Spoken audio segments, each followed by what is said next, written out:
Momentum is on the side of the Ukrainians right now, as you did a very good job of explaining. They've taken back towns near Kharkiv.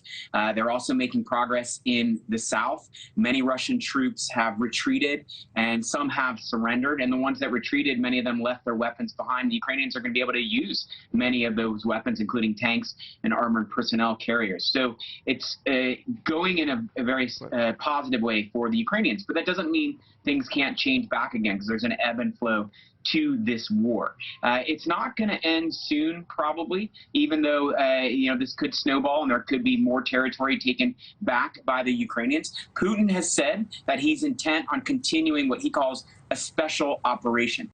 Find what the goals of that special operation were. So he has the chance, perhaps, at some point to just declare victory, say he achieved the goals of the special operation, even though he probably didn't, and move back into positions maybe similar to the land and territory that he held before the February 24th invasion.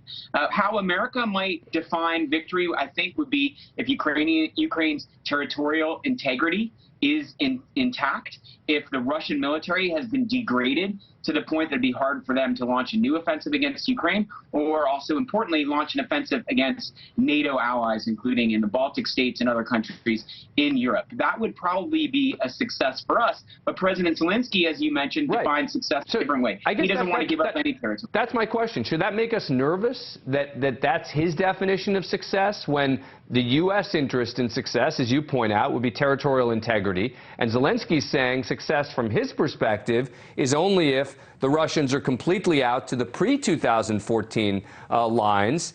Should that make us concerned?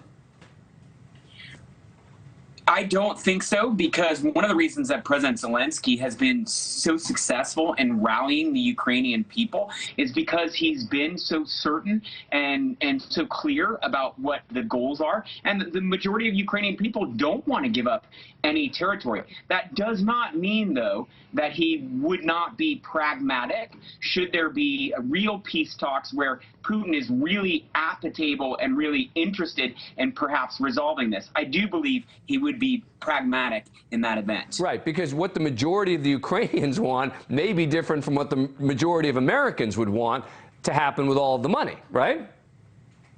I think that's right. But remember, as you mentioned, we spent a lot of money in Ukraine, but we also should look at this as avoiding having to fight Russia directly, which is entirely possible. If Russia were to be successful in Ukraine, they wouldn't stop at Ukraine. They would likely attack a NATO power. As you know, we have an Article 5 duty to defend any other NATO country. It would be a lot more expensive if we had U.S. troops and U.S. aircraft involved in a direct action against Russia.